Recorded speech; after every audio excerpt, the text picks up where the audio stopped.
Ya nos toca hablar en esta clase de programación de operaciones. Programación de operaciones. Ahí van llegando, qué bueno.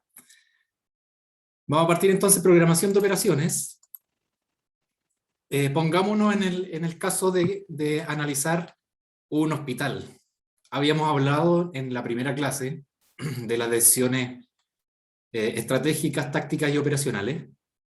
Entonces en esta clase de programación de operaciones ya estamos aterrizando todo más a nivel operacional, que estamos hablando de la semana o del día a día.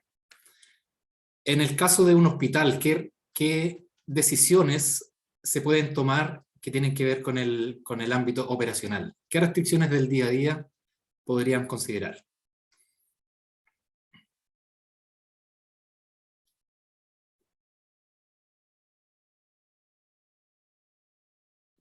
No sé cuántas operaciones hacer, por ejemplo. Lo que podemos hacer ahí, bueno, en general las operaciones se agendan con un poco más de tiempo, pero sí, tomando tu ejemplo, podríamos definir en qué salas se van a realizar las operaciones, los procedimientos médicos que se tienen que hacer durante el día. Y siguiendo el mismo ejemplo, podríamos ahí asignar cuáles son los recursos humanos, cuáles van a ser los enfermeros, los doctores que van a estar participando en cada uno de los procedimientos. Otro ejemplo, por ejemplo, la ambulancia. ¿Qué datos necesitamos saber para definir cuántas ambulancias podríamos tener disponibles en un día determinado? ¿Qué información necesitamos para eso? Volviendo a un par de clases atrás.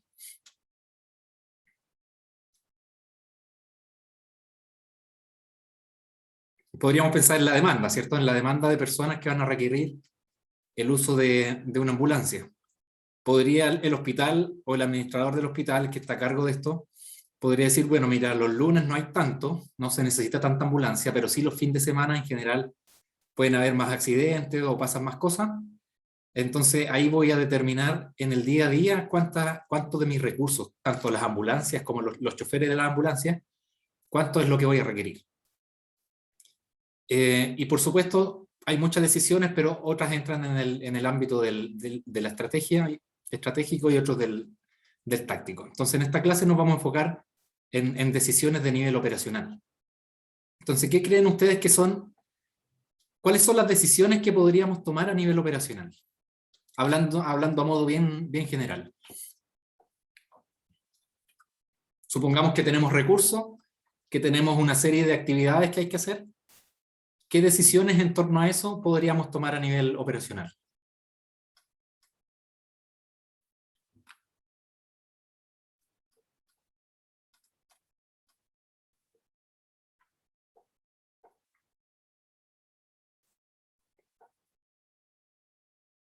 Podríamos decir, por ejemplo, que cómo asignar estos recursos a las diferentes actividades.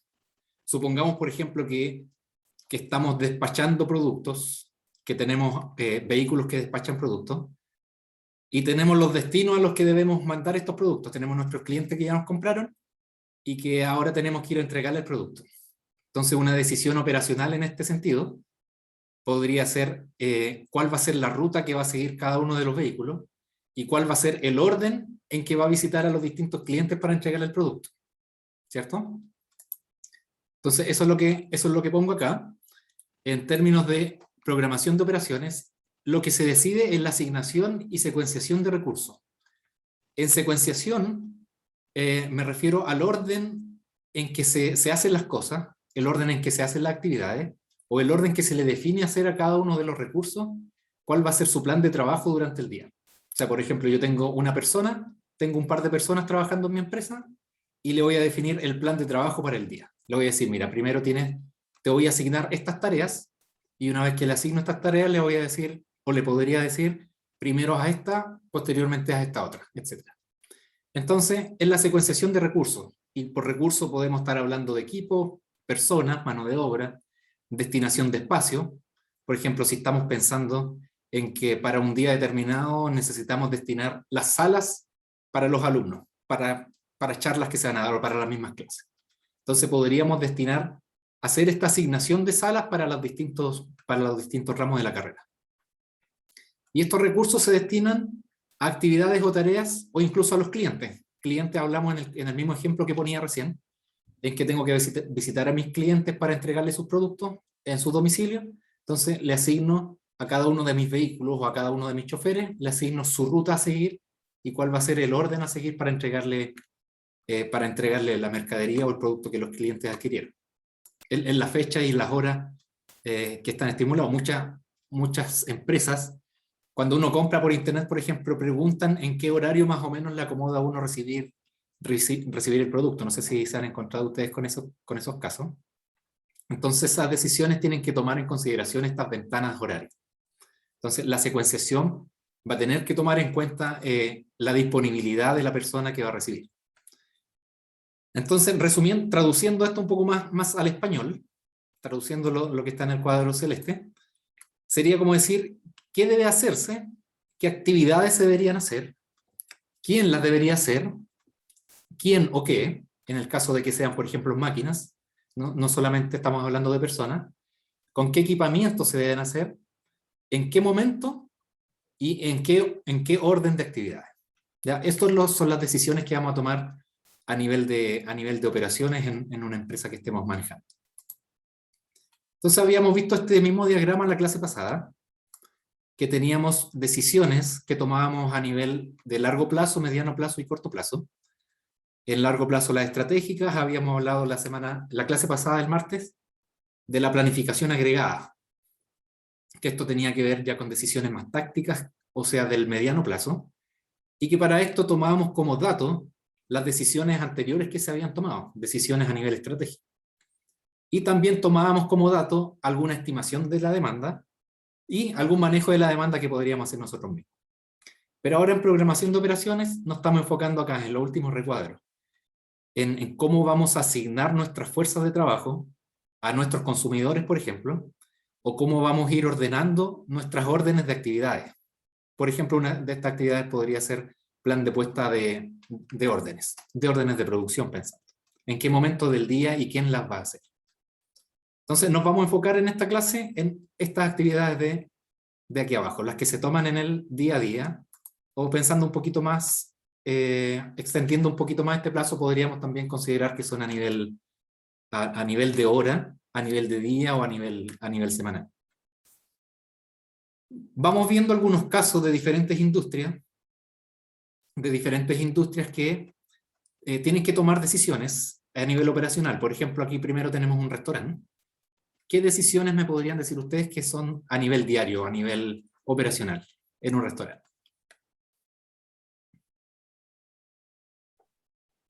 Me confunde un poco si es como prepararte para la demanda, algo así, por ejemplo, podría ser, porque en un restaurante tu inventario es muy delicado porque tiene fecha de caducidad, bueno, gran parte de ello.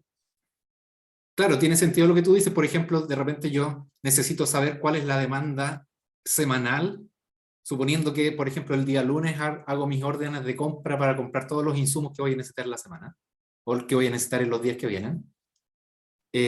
Ahí lo que voy a tener que decidir es más o menos cuánto comprar de cada producto, pensando que en cada uno de los días las personas que van a venir a comer a mi restaurante van a querer una u otra comida. Entonces sí, eso podría ser una decisión operacional.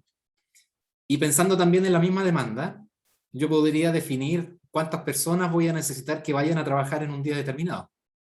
O sea, por ejemplo, si mi restaurante funciona, algunos de los restaurantes estos que están cerca de la universidad, por ejemplo, tienen mucha más demanda de lunes a viernes, que van alumnos, van profesores, van funcionarios, que en el fin de semana. Entonces, para cada uno de esos días tengo que definir cómo voy a organizar mi fuerza de trabajo. Entonces, tendría que decirle a las personas, usted venga este día, usted no venga este otro día. Eso podría ser considerado así como una decisión operacional. Y volviendo al caso que me decías tú, Natalia, hay productos que se echan a perder. Entonces, ahí estaría bajando ya más al día a día, suponiendo, por ejemplo, que mis productos que estoy comprando frutas o verduras todos los días, voy a necesitar saber cuánta comprar de cada una, pensando en que me va a durar solamente una vez. Entonces, para eso voy a tener que hacer alguna estimación de la demanda, etc. En el caso de la organización del fútbol, es que este es un caso que vamos a ver si no me equivoco, en la próxima clase, que vamos a analizar un unos modelos matemáticos que se usan para organizar las fechas del campeonato nacional. ¿Qué decisiones podríamos tomar a nivel operacional en el fútbol? En la organización del campeonato, en la organización de la fecha. Por ejemplo, adelantándome un poquito, tratando de no hacer spoiler de la clase siguiente, donde vamos a analizar el caso del fixture, hay algunas restricciones. Por ejemplo, si pensamos que hay algunos equipos de fútbol que se ubican en el norte, por poner un ejemplo, y tienen que venir a jugar a Santiago en algún momento del año. Tienen que venir a enfrentar a alguno de los equipos de aquí de Santiago. Entonces, lo que se podría pensar, una de las decisiones que podría tomar yo, es decir, mira, si sabiendo que este equipo va a venir a jugar a Santiago, entonces yo podría aprovechar esa oportunidad de que ya está haciendo el viaje, está incurriendo en los costos de pasaje, los costos de alojamiento. Podría decir, aprovechemos para que la fecha siguiente también juegue en Santiago o cerca de Santiago, para que el día a día, para que la operación de estos equipos, las decisiones que tomen sean más fáciles, se van a ahorrar costos, se van a ahorrar un montón de cosas. Entonces, estas son decisiones del día a día también.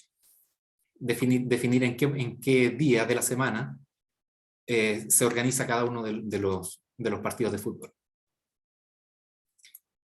En el caso de un puerto, por ejemplo, piensen ustedes qué decisiones, supongamos que nos llegan a nosotros los barcos cargados de containers con diferentes tipos de productos, y estamos encargados de administrar el funcionamiento de la descarga de estos containers. ¿Qué decisiones podríamos tomar a este nivel?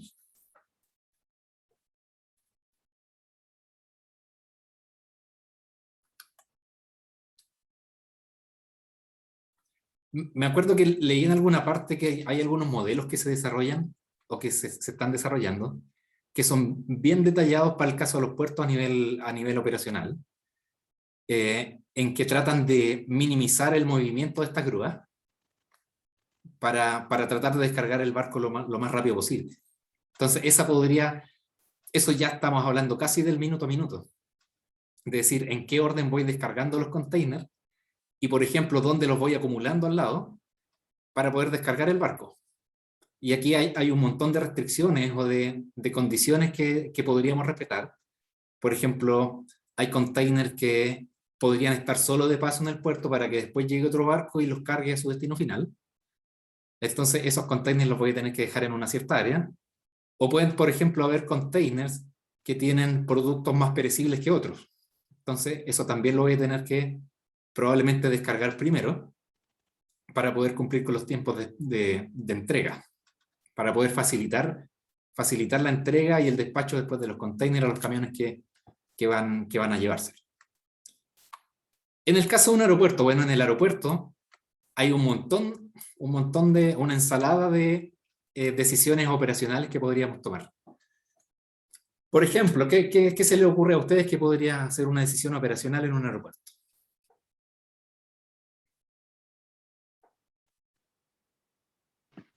Lo que hace la torre de control. Por ejemplo, la torre de control. Claro, la torre de control va viendo cuáles son los aviones que vienen en camino, poniéndonos en el caso de los aviones que van llegando. Tienen que definir en qué puerta se tiene que estacionar cada avión para facilitar la operación completa del aeropuerto. Entonces, esa podría ser una decisión operacional, destinar cada una de las puertas a los aviones. Y por ejemplo, en este mismo ejemplo, si nosotros como operador del aeropuerto, que tomamos este tipo de decisiones, sabemos que viene un avión internacional que va a aterrizar y que viene con atraso, y que muchos de los pasajeros que vienen en este vuelo tienen que hacer una serie de trámites, pasar por inmigración, de repente tomar otro vuelo, una escala para pasar a otra parte. Entonces probablemente voy a tratar de facilitarles la vida a los pasajeros. Voy a tratar de dejarlo más o menos cerca de las combinaciones, de donde estén los otros aviones que salen a los distintos otros destinos. Y eso también puede implicar restricciones de tráfico de los pasajeros al interior del al interior del aeropuerto. Por ejemplo, si dejo todos los aviones si dejo todos los aviones lejos y todos juntos, probablemente se va a formar un tráfico bien alto de pasajeros que van bajando del avión. En cambio, si los dejo más repartidos en las diferentes puertas, probablemente el tráfico va a ser más expedito para cada uno de los pasajeros. Y así en el aeropuerto podríamos tomar un montón de decisiones que van afectando prácticamente el minuto a minuto del funcionamiento del aeropuerto.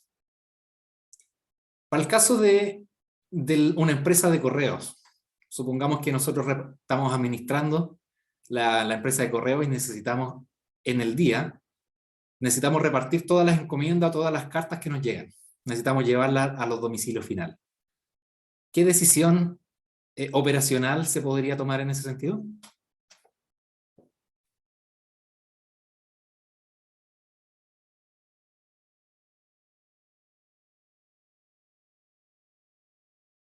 Pensando, por ejemplo, en el cartero, en la persona que va a despachar el producto final. ¿Qué es lo que le tengo que decir al cartero en la mañana? Le tendría que definir una ruta, por ejemplo. O si tengo a todos mis carteros, tendría que empezar a definir, ya, tu cartero 1 vas a estar asociado hoy día a este sector, a estas cuadras, y así sucesivamente para el resto de los carteros. Y si lo pensamos en el cartero mismo, cuando ya tiene su montón de productos que tiene que repartir, el cartero también podría tomar sus decisiones operacionales cuando está haciendo esta actividad.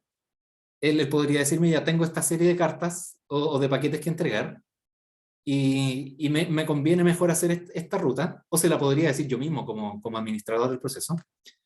¿Cuál sería la mejor ruta que puede tomar para repartir en tiempos mejores y para poder repartir durante el día todo lo que tiene que hacer? Entonces podría hacer la ruta de repartición de las cartas o de los paquetes, podría ser una decisión operacional. Profe, ¿Sí? para ese ejemplo, o quizás para algunos otros, me confunde un poco el horizonte que uno tiene que considerar para la decisión de la operación. Por ejemplo, en el caso de los carteros o de repartir la correspondencia, uno ya tiene, o quien organiza, quien, no sé, toma la decisión para hacer la distribución, tiene que considerar, ¿cierto?, segmentar el sector. Pero eso no es una decisión a corto plazo. Como que ahí la decisión o la programación de la operación la hace el propio cartero. Claro. En efecto, de hecho yo estuve participando en un proyecto hace un par de años atrás, en el que se segmentaban las ciudades, que era esto justamente para correo, en el que se formaban clústeres de códigos postales, que los códigos postales en el fondo son un frente de cuadra. Una cuadra completa, un frente de cuadra completa tiene un código postal. Y para poder definir las zonas de reparto, que se le llamaban zonas de reparto, se tomaba más o menos en cuenta una demanda estimada, pero acumulada. Una demanda bien acumulada, y en base a eso se segmentaba la ciudad para que el equilibrio de cargas para los diferentes recursos, para los diferentes carteros o los diferentes autos, fuera más o menos equilibrada. Entonces, esta segmentación más a largo plazo, esa sí podría ser considerada una decisión más estratégica o táctica. Pero ya cuando si suponemos que tenemos definido el sector y le estamos diciendo al cartero, usted tiene que repartir todas estas cartas, todos estos productos en este sector, darle la ruta de cómo lo debería hacer, eso ya entraría a ser una decisión más operacional, porque es la decisión que tomaría en el día a día el cartero. Es lo que toma minuto a minuto, de hecho, es lo que va haciendo en su recorrido continuamente en el tiempo durante el día. No sé si respondo ahí tu pregunta. Sí, entiendo. Como la decisión de tener efecto, bueno, tal cual lo dijo, pues a corto plazo. Claro, bueno, cuando uno toma decisiones de largo plazo, de alguna u otra manera también está considerando ciertos efectos de mediano y tal vez de corto plazo. Pero son decisiones que son más grandes, que son más generales, que no se pueden revertir tan fácilmente. Como por ejemplo en el caso del cartero. El cartero podría decir, por ejemplo, ya no voy a tomar esta ruta, voy a tomar otra, y no le va a cambiar tanto su tiempo completo de reparto. Es una decisión bien reversible. Entonces, el orden en que debe visitar a los clientes sí es una decisión operacional. Ya, súper entiendo. Gracias. Ya. Y por último, pongámonos en el caso de nosotros como profesores o de la persona que está a cargo de administrar los recursos en la facultad. Si sabemos que hoy día tenemos tantos cursos que se tienen que dictar y que, por ejemplo, va a haber otras charlas que se tienen que destinar a alguna sala, entonces la destinación de estos recursos físicos, de la sala o de los espacios, de los diferentes espacios, asignarlo a las diferentes actividades que se tienen que realizar, también podríamos considerarlo como una decisión operacional. Si bien en general las decisiones de qué sala se usa para cada curso, esas se toman al principio del semestre, ¿cierto? Cuando tomamos un curso ya sabemos que durante todo el año, todo el semestre vamos a estar en esa sala. Creo que así todavía, ¿cierto? Que yo recuerde si era así. Sí, claro. Pero en algún caso, supongamos que en algún caso se van en alguna semana en particular, por ejemplo, estamos haciendo charlas o estamos organizando un evento donde van a haber personas que tienen que ser asignadas a diferentes salas. Estamos en un congreso, supongamos. Entonces en el congreso tenemos que asignar salas a los diferentes expositores. Y esa asignación de recursos podríamos considerarla también una decisión operacional. ¿Y por qué operacional y no tan de largo plazo? Porque podríamos considerar que es bien reversible. O sea, si una sala, si llegaron muchos alumnos, o si consideramos que en un momento la capacidad de la sala se puede ver sobrepasada, podríamos sin tanto costo, podríamos decidir cambiar la ubicación. Eso no costaría tanto. Pero sí la decisión de qué cosa hacer en qué persona, qué expositor va a ir a cada sala, es una decisión bien inmediata, bien del momento. Entonces por eso es una decisión operacional. Entonces sigamos avanzando. Voy a volver a la otra antes que vean esa. ¿Qué objetivos, cuando nosotros estamos planificando, haciendo la planificación de las operaciones en un día o en una semana en particular, cuáles son los objetivos que deberíamos tener en mente? Dado que tenemos recursos que tenemos que destinarlo a ciertas actividades y que podrían, por ejemplo, tener costos cada una de estas, ¿cuáles son las decisiones que tendríamos que tener en mente, o cuáles son los objetivos que deberíamos tener en mente para hacer esta planificación de una mejor manera?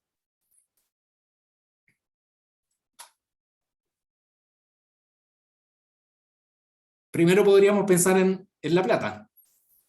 O sea, podríamos decirle, por ejemplo, cuando tomamos la decisión del ruteo de vehículo, que es el día a día, esta decisión la estamos tomando en base a costo. O sea, vamos a tratar de ir visitando clientes que estén más o menos juntos y hacer una ruta que no me haga gastar mucho dinero. O sea, no voy a estar yendo hacia la zona norte, después volver a la zona sur, después volver a la norte, etcétera, sino que voy a tratar de hacer una ruta que me haga ahorrar a mí como empresa, en el combustible en este caso, o que me ahorre los tiempos de mis recursos. Entonces el tema monetario, el maximizar mis utilidades podría ser, ¿cierto?, uno de los objetivos de la planificación operacional. ¿Qué otra cosa se le ocurre?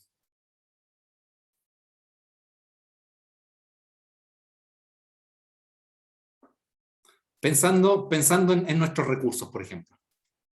¿Qué nos gustaría, si nosotros somos jefes de una cierta área de una empresa, qué nos gustaría que pasara con nuestros recursos? Nos gustaría que estuvieran, ojalá, trabajando la mayor parte del día, que no hubieran demasiados tiempos muertos en mis trabajadores, o sea, tratar de sacarle el máximo provecho a las horas de trabajo, ¿cierto? Y eso es lo que llamamos utilización. Eso es lo que llamamos utilización del equipo que tengo disponible, ya sea de las máquinas, de la maquinaria o del personal que va a hacer las actividades. Por ejemplo, los equipos y también el personal, a nosotros como empresa nos cuestan dinero. O sea, tengo que pagarle el sueldo a fin de mes al equipo. Por ejemplo, si lo estoy arrendando, tengo que pagar el arriendo del equipo. Si lo compré, tengo que tratar de pagar esa inversión. Entonces, el objetivo en cuanto a los recursos es tratar de sacarle el máximo provecho a esto, porque todo implica costo. Se puede traducir todo al final a costo monetario. Si tengo el equipo parado una semana completa, yo puedo estar pensando que estoy perdiendo plata, porque podría haberlo estado utilizando en otras actividades y sacándole provecho. En actividades que me agreguen valor, y con ese valor yo puedo costear lo que significan los costos en los que incurro en los equipos y en las personas. El nivel de inventario, poniéndonos en un caso, por ejemplo, que administramos una línea de producción, uno de los objetivos es mantener un nivel de inventario óptimo, de manera que todos los procesos estén funcionando más o menos bien, que los procesos siguientes estén bien abastecidos. O sea, no voy a destinar todos mis recursos, por ejemplo, a hacer la primera actividad, que todo el mundo se vaya a hacer la primera actividad, porque probablemente voy a generar mucho inventario, y la actividad B, que no va a estar trabajando, va a tener que usar todo ese inventario, que este inventario tiene un costo. En vez de destinarlos a todos más o menos parejos a las distintas actividades, donde voy tomando productos semi-terminados de las etapas anteriores y los voy aprovechando inmediatamente. Entonces también podríamos considerarlo como una decisión operacional. Un buen nivel de servicio. ¿Qué ejemplo podríamos poner en tema de nivel de servicio? Por ejemplo, volviendo al caso del que di al principio de la clase, de un caso del hospital, si estamos decidiendo para cierto día de la semana cuántas ambulancias voy a tener, disponibles, y por lo tanto cuántos choferes voy a estar asignando para el servicio del día, el nivel de servicio podríamos pensar que es el tiempo en el que nos demoramos en llegar a recoger a la persona que necesita ser asistida.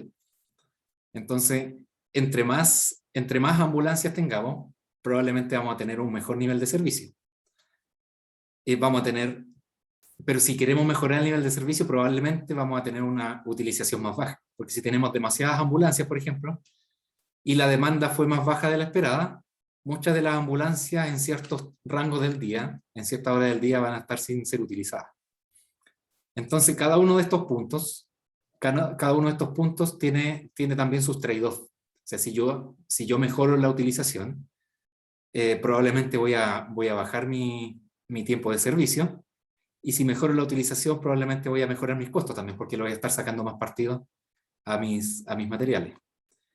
Nivel de servicio también podríamos pensar, volviendo al ejemplo del reparto de cartas o reparto de encomiendas, los plazos de entrega, que es algo bien importante para todos nosotros como consumidores. O sea, si estamos esperando, compramos un producto por internet y estábamos esperando que llegara hoy día, si el producto no llega hoy día y llega mañana o pasado mañana, probablemente vamos a poner algún reclamo a la empresa de que no cumplió con sus compromisos.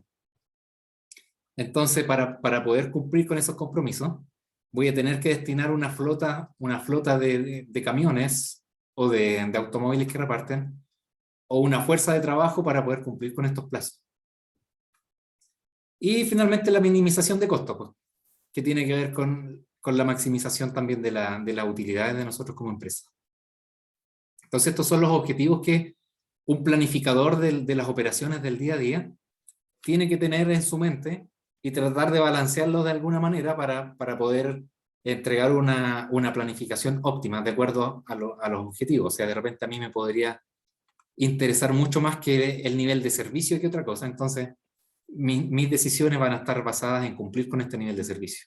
No importa que esto sea a costa de gastar un poco más, por ejemplo. ¿Ya? ¿Alguna pregunta que tengan hasta aquí o que me quieran hacer?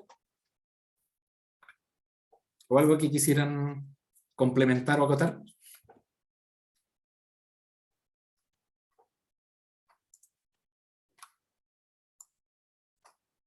Y lo que les decía, o sea, podríamos considerar que esto es una frontera óptima. Cuando mejoramos en una dimensión, probablemente podemos estar disminuyendo en otra dimensión. Lo que les hablaba, utilización versus el nivel de servicio, por ejemplo. Si tratamos de mejorar el nivel de servicio, probablemente la utilización de mis recursos va a ser mucho menor, y viceversa también.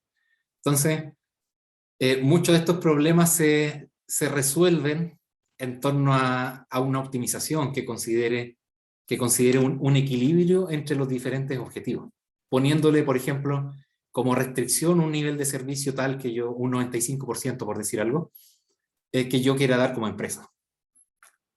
Entonces, los trade-offs son súper importantes en todo nivel de decisiones. Y no solo a nivel de decisiones operacionales, cuando tomamos decisiones estratégico-tácticas, también estamos enfrentando trade-offs de diferente manera. Por ejemplo, si queremos definir la capacidad de mi planta de producción, entre más grande haga mi planta, voy a poder cumplir con más demanda, pero voy a tener más costos, por ejemplo. O voy a tener riesgo de quedarme con demanda insatisfecha si la capacidad fue más chica. Entonces, en cualquier nivel de decisiones tenemos este tipo de trade-off. ¿Con qué enfoque podríamos enfrentar este tipo de problemas a nivel operacional? Podríamos ver dos tipos de enfoque, primero, para partir, uno que es estático y otro que sea dinámico. Poniéndonos de nuevo en este ejemplo de despacho o de ruteo de vehículos, ¿en qué casos podríamos considerar que el problema es estático o que el problema es dinámico? ¿O qué cambios podrían generar que fuera estático o dinámico?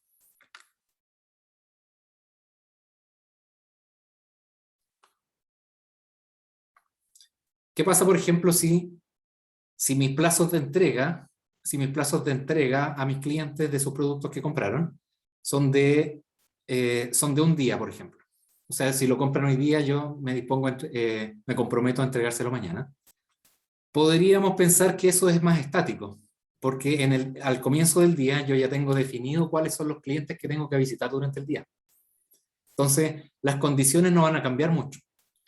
Pero en cambio, si somos, por ejemplo, un supermercado que nos comprometemos a entregar en órdenes de horas los productos que las personas compraron, podríamos estar enfrentando un problema que es más dinámico, porque en la mañana no voy a tener claro cuál va a ser la demanda, ni dónde va a estar ubicada la demanda. Entonces, durante el día voy a estar enfrentando, actualizando información o agregando información para la toma de decisiones. Entonces, por lo tanto, mi modelo de decisión y el plan de trabajo podría ir cambiando durante el día, a medida que vayan cambiando las condiciones de mis clientes o cualquier otras condiciones. De repente podríamos pensar que si bien podría ser muy estático un problema, pero tiene mucha incertidumbre, por ejemplo, podríamos encontrarnos con que hay demasiado tráfico en el día y no voy a poder abastecer a todos mis clientes. Podría volver a redefinir mi plan de operaciones de modo de cumplir con mis clientes. O redefinir las rutas para cumplir con la mayor certeza a mis clientes. Entonces podríamos enfrentar dos enfoques, estático o dinámico, dependiendo del problema o dependiendo del enfoque que le queramos dar a la solución. Y otra manera de enfrentarlo, dos opciones adicionales de enfrentarlo, que es programación progresiva o programación en retroceso. Pensemos en programación progresiva cuando vamos planificando actividades desde la actividad más temprana a la más tardía. O sea, si yo digo, tengo 5 actividades que realizar en este día, pensando en nosotros mismos, por ejemplo, que hoy día tenemos que hacer cinco cosas. Tenemos que tomar la clase, tenemos que estudiar para ciertos ramos, tenemos que ir a hacer un trámite al centro, tenemos que comprar un regalo para el cumpleaños, nos vamos a juntar con algunos amigos. Entonces, para definir en qué momento del día hago cada una de estas cosas, si es que tuviera la flexibilidad para poder hacerlo durante el día, yo podría decir, bueno, en la mañana lo que más me conviene es partir con las clases. Después de las clases voy a ir al centro a comprar el regalo y así sucesivamente. Entonces voy armando mi plan de trabajo desde la mañana hasta la tarde, transcurriendo continuamente durante el día. Pero también podríamos pensar otro caso de una programación en retroceso, en que podríamos programar las actividades desde el final hasta el principio. ¿Y en qué casos nos podríamos inclinar por un modelo de programación en retroceso? Tratar de programar las últimas actividades al final y las programar las últimas actividades primero y después las primeras actividades. Por ejemplo, si tenemos un proceso que tengo que hacer secuencialmente, actividades A, B, C, D y F, en esa secuencia. ¿En qué casos yo podría decir, mira, voy a partir definiendo en qué momento hago la F, la última actividad?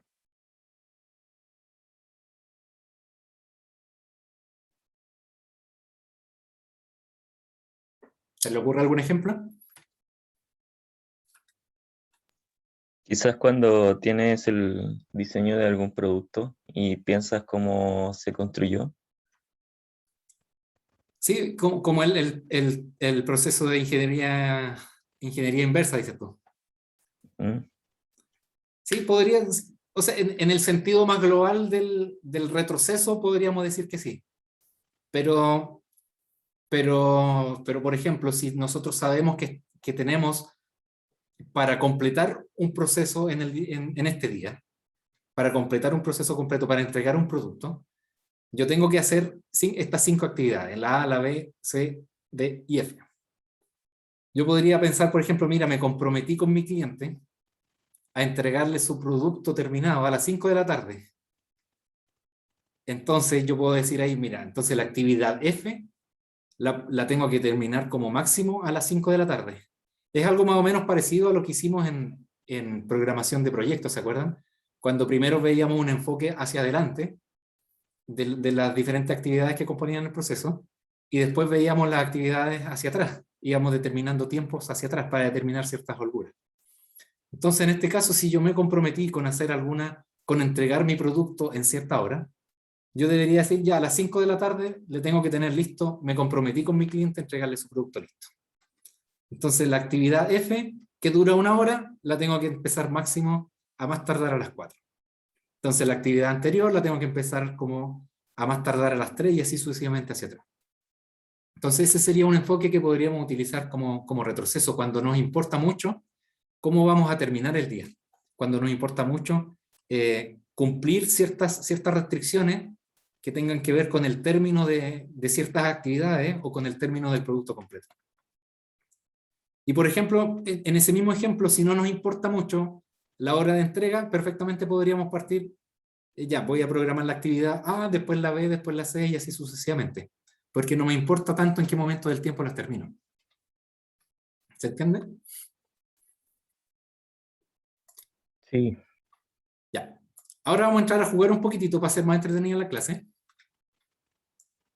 Para que pensemos un poco y aterrizar todos estos ejemplos y conceptos que hemos estado hablando. Supongamos que tenemos que hacer N trabajos. Bueno, en este ejemplo tenemos cuatro actividades que hay que hacer. Y tenemos una máquina que hace estas actividades. Supongamos, por ejemplo, que estamos arreglando celulares. Somos un negocio que nos trae los celulares con algún problema y tenemos que arreglar estos celulares. Entonces sabemos que podemos determinar más o menos cuánto tiempo me voy a demorar en el celular 1, en el celular 2, en el celular 3 y en el celular 4, en base a algún diagnóstico que pude haber hecho antes.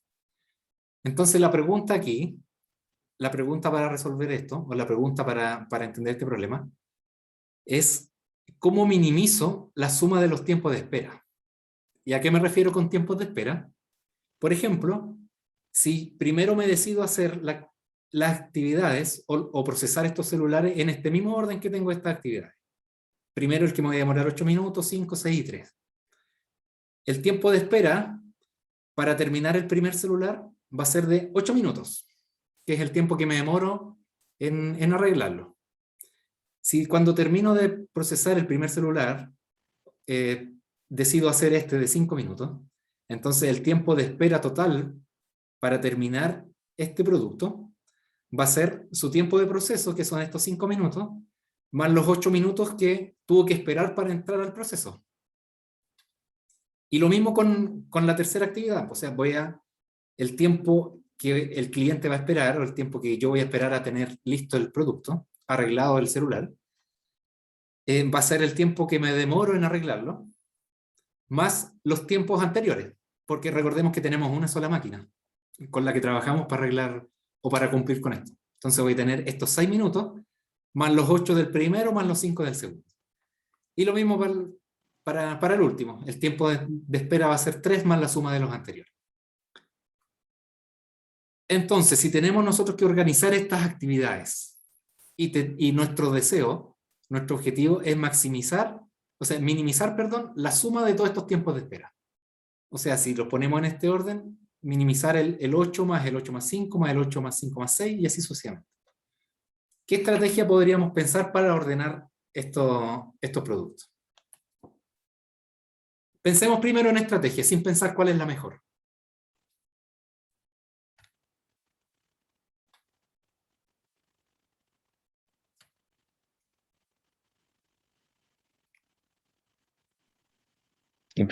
Implementar 3 máquinas más.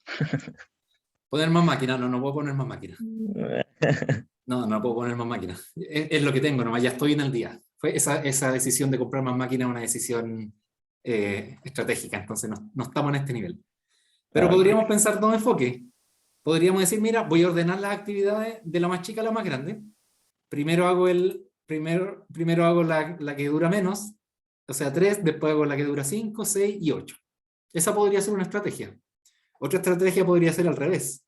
Hago primero la actividad más que tiene una mayor duración, la 8, después hago la 6, después hago la 5 y después hago la 3. Entonces veamos en cada caso cómo nos dan esta estrategia. Bueno, aquí primero tengo el ejemplo, un ejemplo cualquiera, poniendo primero la actividad que se demora 5, después la 8, después la que se demora 3 y después la que se demora 6. Que son los mismos números de acá. Entonces, en este caso, para ejemplificarlo, el tiempo de espera de terminar este producto, o esta actividad, vendría siendo de 5. Me voy a demorar 5. El tiempo de espera para esta que está en más verde oscuro, la que dura 8, van a ser sus 8 más los 5 de antes, que es lo mismo que decir 13. ¿Cierto? El tiempo de espera para este producto, o para esta actividad, va a ser sus 3 que demora, más los 13 anteriores, o sea, van a ser 16. Y para esta actividad lo mismo, van a ser estos 22. Entonces lo que voy a tratar de minimizar va a ser la suma de estos tiempos. Y vamos a ver que importa el orden. De repente uno podría pensar, bueno, el orden no importa porque siempre voy a terminar al minuto 22. Bueno, sí, siempre voy a terminar en el minuto 22, pero va a ir cambiando el tiempo de espera.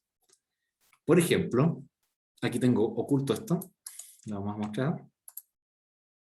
Veamos primero el caso donde ordenamos de mayor duración hasta menor duración, que están en colores.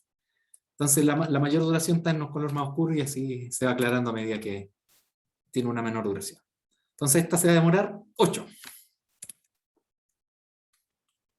Su tiempo de espera va a ser 8. ¿El tiempo de espera para esto cuánto va a ser? 14. 14. El tiempo de espera para esta va a ser los 19. Y de esta va a ser los 22. Bueno, me demoré los mismos 22 minutos en terminar todo mi trabajo que tengo que hacer para arreglar estos celulares, poniéndome en ese ejemplo. Pero veamos cuál es la suma de esto. Nos da 63. ¿Se fijan que va cambiando? Entonces, esta primera que lo organice bien al lote es mucho mejor que ordenarlos de mayor a menor. Y ahora veamos el caso contrario. Si las ordenamos de más chico a más grande, el tiempo de espera para esto va a ser, para esta actividad va a ser 3, para esta actividad va a ser 8, para esta actividad va a ser 14, y para esta actividad va a ser 22. ¿Y cuánto nos da la suma de estos tiempos de espera? 47. Entonces, la estrategia de ordenar estas actividades de menor a mayor garantiza encontrar un óptimo, minimizar los tiempos de espera total. Si ordenamos vamos tomando las actividades y ordenamos de menor a mayor.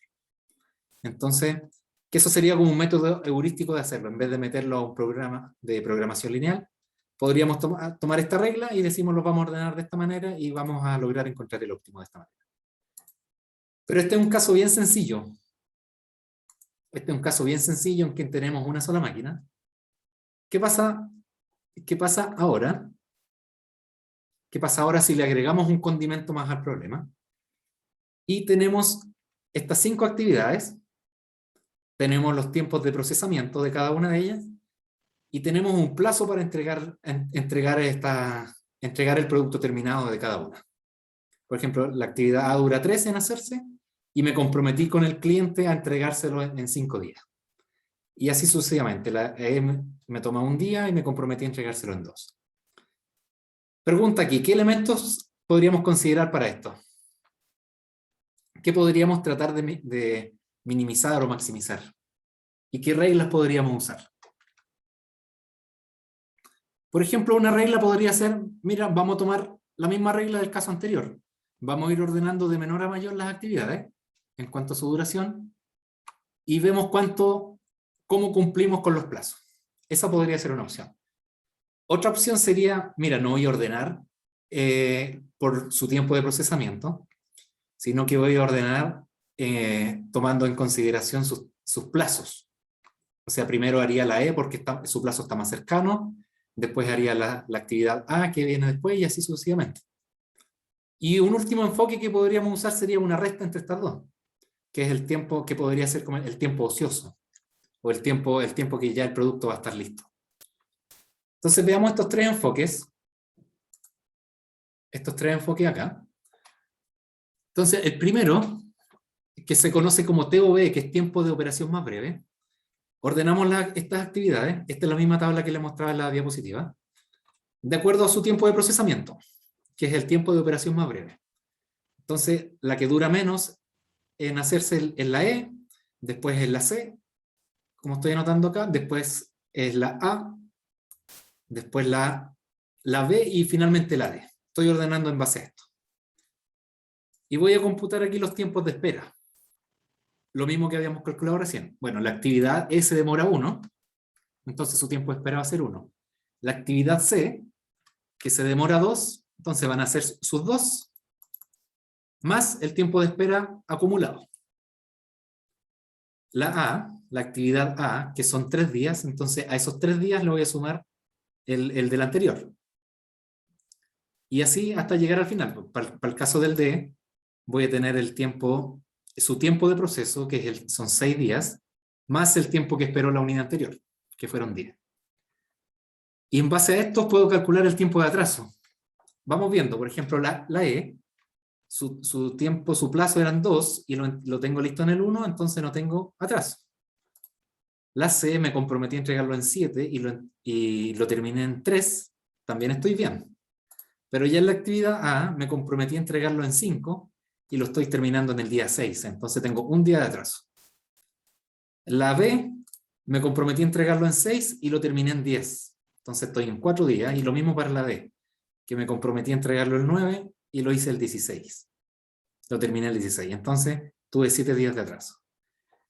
Y calculemos algunas métricas para comparar entre los 3 diferentes estrategias. Que alguna bien simple que puede ser el promedio de los tiempos de espera. Este es el promedio entre estos valores que nos dieron acá. El promedio entre los tiempos de espera y el promedio de los tiempos de atraso. Entonces en este caso nos da 7,2 días total de tiempo de espera en promedio y un promedio de atraso de 2,4 días. Ese es el primer enfoque, que era el mismo que habíamos usado recién. El siguiente enfoque, que se llama PPP, y PPP porque es el primer plazo más próximo. O sea, vamos ordenando las actividades con este criterio, con el plazo, con nuestro plazo de entrega. Entonces, ¿cuál es la actividad o cuál es el producto que tengo que entregar antes? Vendría siendo la E, porque me comprometí a entregarlo el día 2. Después de la E, a ver, borremos esto y hagámoslo nosotros. Y esto también. ¿Cómo vamos ordenando esta? ¿Cuál iría primero? Por el menor plazo de días faltantes, que es La E, ¿cierto? Después de la E, ¿cuál vendría? la A, La A, ¿sí? Después vendría la B, la la B, B, después vendría la C, y después la D. la D. Sí. Claro, ese sería el orden. ¿Cómo calculamos los tiempos de espera? De la E, ¿cuánto va a ser? ¿No? ¿Alguien Sería dijo, 1. ¿Alguien dijo 1, cierto? Sí, alguien dijo 1. Creo que lo escuché. Sí. 1. La A, ¿cuánto tiene? Tiene 3 días, pero ya pasó un día, así que tiene. 3 días y le sumo el anterior. Sí. La B, tengo 4 días y le sumo el anterior. La C, tengo 2 y le sumo la anterior. Y la D lo mismo, tengo 6 días y le sumo la anterior. Entonces ahí tengo 7,8 en promedio días de espera para terminar el producto. Y los tiempos, calculemos los tiempos en que me atrasé en entregarlo. Para la E me comprometí a entregarlo en 2 días y lo hice en 1. Entonces, ¿cuánto me atrasé? 9. No me atrasé nada. Me adelanté incluso, no me atrasé. Para la A, ¿cuánto es el tiempo de atraso? Ah, Tiene plazo de 5 días y lo hizo en 4, entonces tampoco. No. Tampoco. Para la B, Se atrasó 2 días. para la B me comprometí el 6 y lo entregué en el 8, entonces son 2 días. Para la C me comprometí a 7 y lo entregué en 10, o sea, son 3. Y para la D me comprometí a 9 y lo entregué en el 16, y ahí son 7. Sí. Son Sí. 7. Entonces tengo, si comparamos estas dos metodologías, en ambos me da un tiempo de atraso igual, pero en el primer caso el tiempo de espera es menor, porque ya habíamos dicho que si solo miramos los tiempos de procesamiento o los tiempos de entrega, ordenarlos de menor a mayor nos garantiza el óptimo. Entonces sabemos que si lo ordenamos de cualquier otra forma, este tiempo nos va a dar mayor que el 7.2. Este es el mínimo al que podríamos llegar. Y por último, tiempo ocioso restante, que es TOR. Calculamos la diferencia entre el plazo y el tiempo de procesamiento, que lo tengo anotado acá. Para la A hay una diferencia de 2, para la B también. Aquí hay 5, aquí hay 3 y aquí hay 1, que son los números que tengo acá. Entonces los vamos ordenando de esta manera. Lo mismo para no copiar. ¿Cuál hacemos primero? En base a estos números ahora.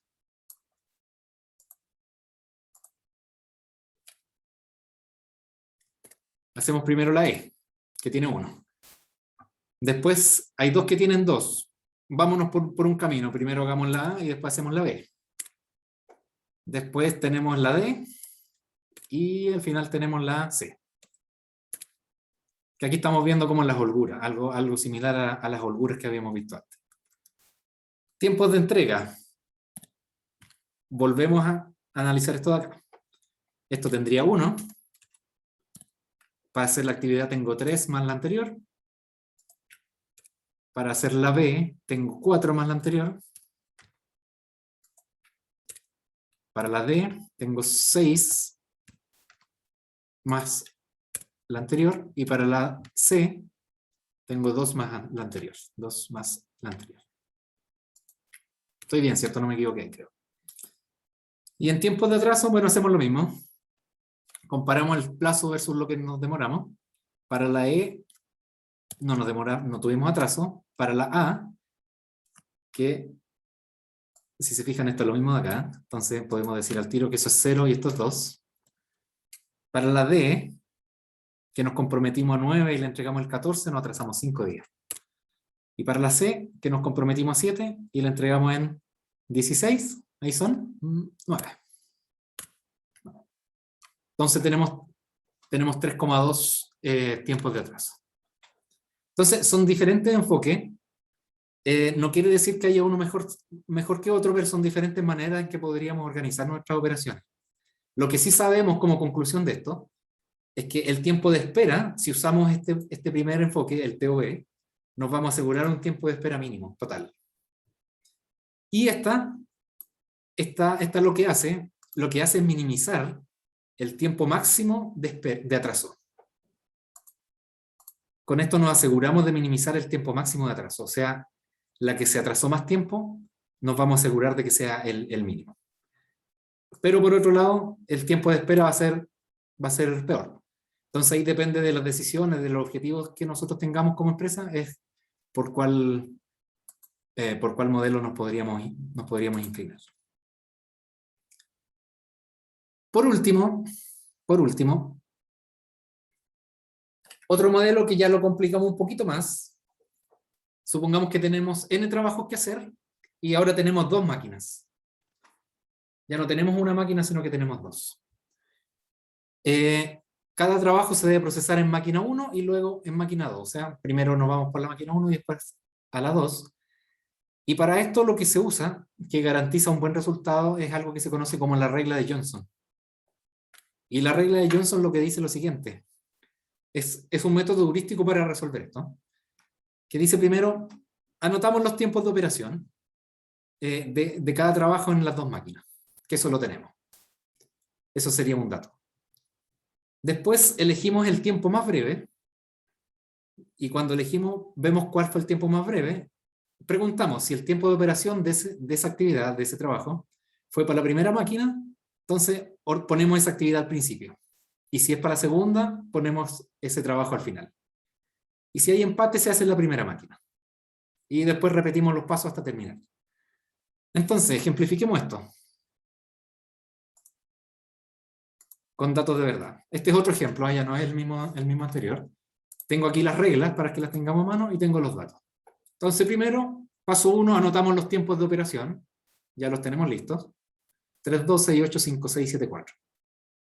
Para los 4 distintos trabajos que tenemos que hacer. Después nos dice, elegimos el tiempo más breve. ¿Cuál es el tiempo más breve de lo que encontramos acá? Mirando todos los números. El trabajo A de la máquina 2. El 2, entonces sería de acá. De la actividad 2 para la actividad A, perdón, el trabajo A para la máquina 2.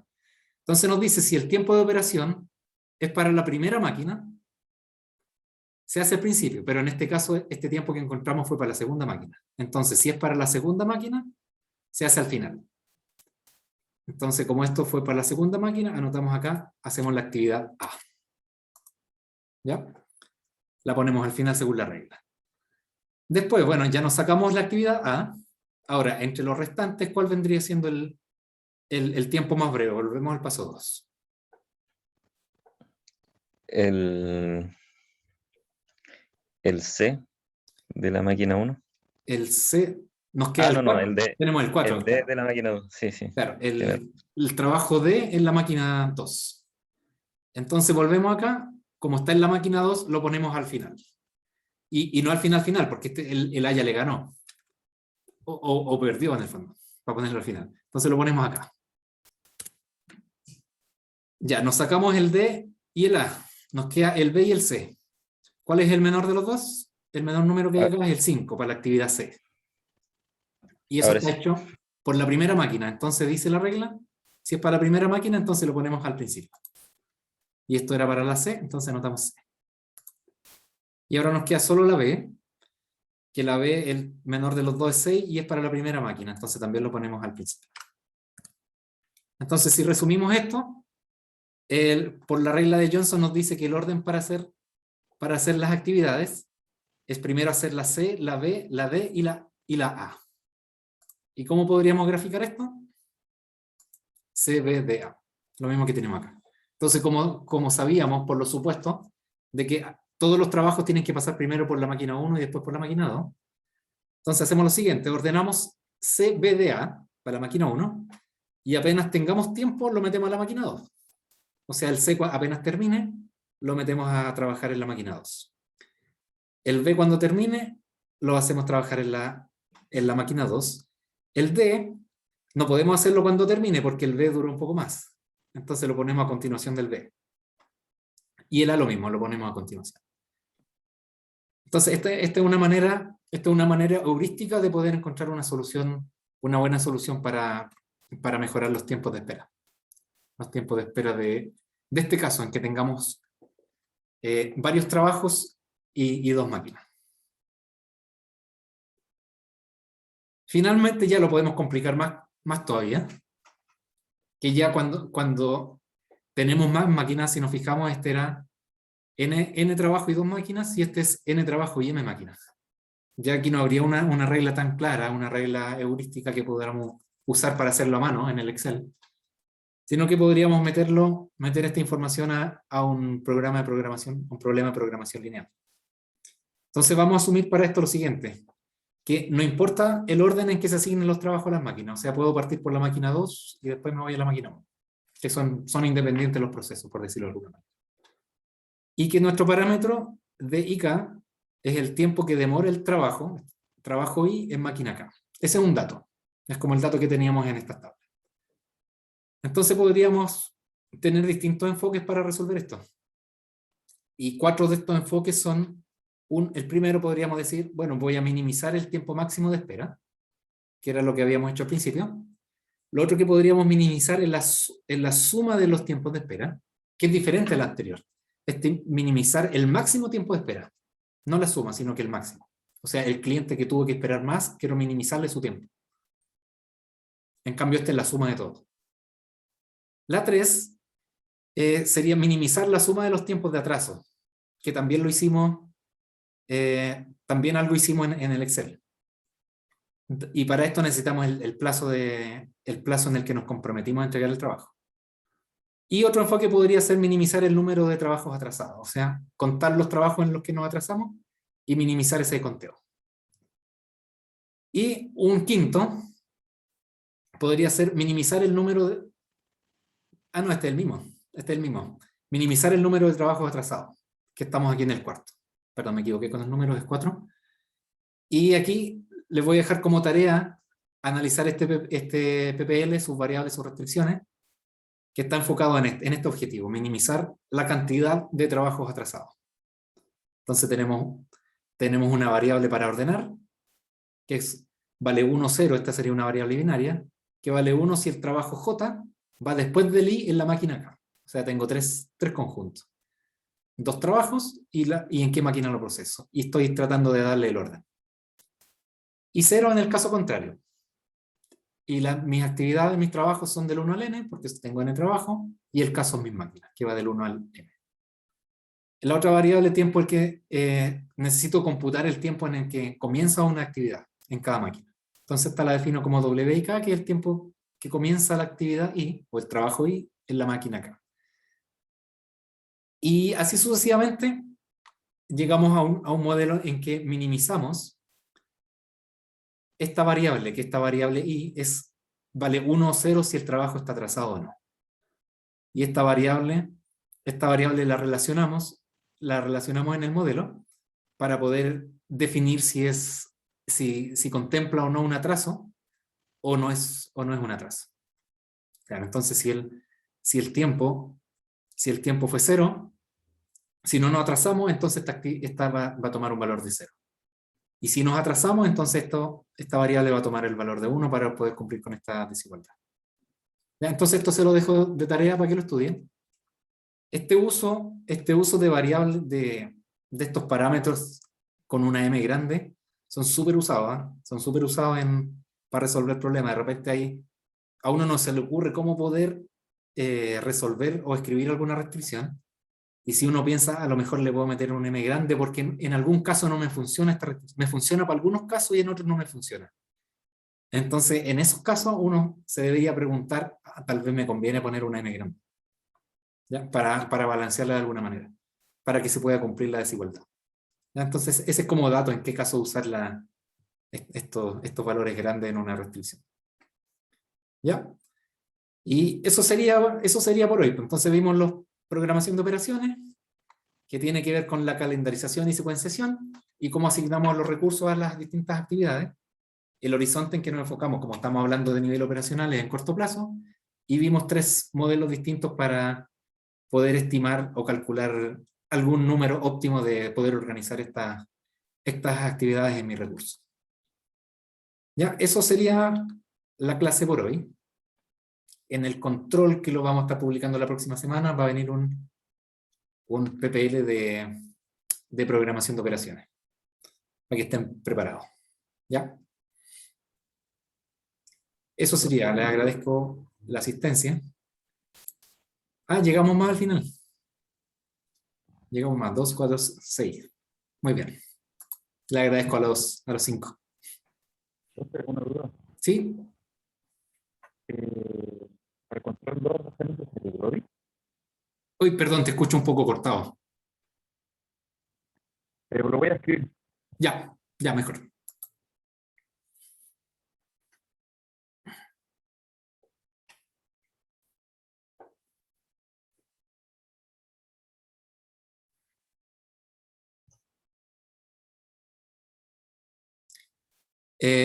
Sí, va a ser necesario.